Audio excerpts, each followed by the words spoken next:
Our next special guest joins us to weigh in on the debt ceiling standoff in Washington, the 2024 presidential race, and the economy. In New Hampshire yesterday, he focused on the need for entitlement reform. Joining us now, former Vice President Mike Pence. Mr. Vice President, it's good to have you on this morning. Oh, my God. You got good the morning. jacket Good to be back. I heard you weren't going to take the jacket off because you weren't in studio, but we're working here. We're finding solutions. Thanks for playing along. Hey, it's great Squawk Box. At Squawk Box, that's right. Where to start? Let's see. Last time you were on, you talked about entitlement reform a lot. That may be the last time I heard anyone talk about it. It's still the third rail of American politics. Well, look, Joe Biden's policy is insolvency, and the leading candidate right now for the Republican nomination, my old running mate, has an identical policy. But with a national debt the size of our nation's economy, that is on a trajectory in the next 30 years to multiply by a factor of 5 times. I've just continued to talk about it. I mean, I gave an economic speech last night, Joe, here in New Hampshire, and I talked about the need to make the Trump-Pence tax cuts permanent, roll back regulation, unleash American energy. But we've got to put our nation back on a path toward fiscal solvency, and that's going to require national leadership that is straight with the American people about the debt crisis that this and future generations are facing, and offers common sense and compassionate solutions to put us back on a path, not just to a balanced federal budget, but toward preventing that mountain range of debt from hitting our kids and grandkids. I definitely want to talk about the debt ceiling and also some really interesting things you said about the Fed and the dual mandate, and maybe you bet. Maybe making their job a little bit simpler, since a lot of times the dual mandates seem to be mutually exclusive. It's a crazy way to try to do things, but.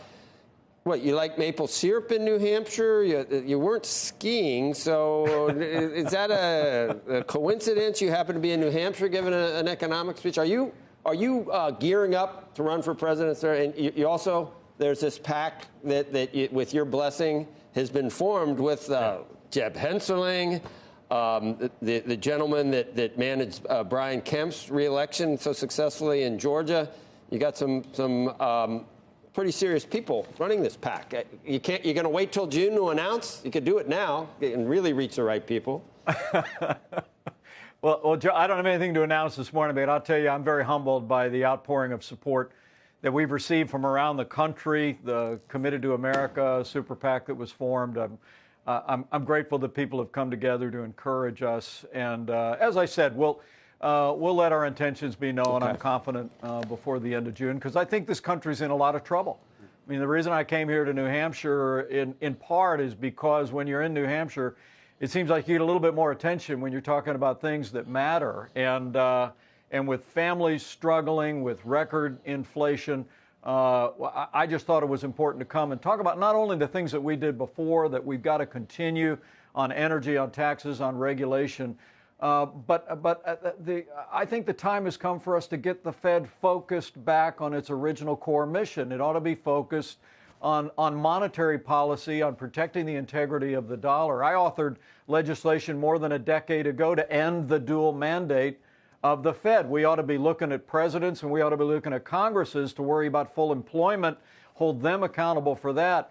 But at a time when we have places like China that are working hard to even replace the American dollar as the reserve currency in the world, the Fed ought to stick to its knitting. It ought to make sure and look after the dollar and make sure we don't find ourselves in the kind of situation we are today. They're trying to raise the unemployment rate right now. So I don't know how, it just depends on any given day what the heck's going on. But there's people that say they want to get to 5% to slow the economy. But I think Andrew has a... Mr. Vice President, I wanted to ask you, in the context of the debt ceiling, Andrew.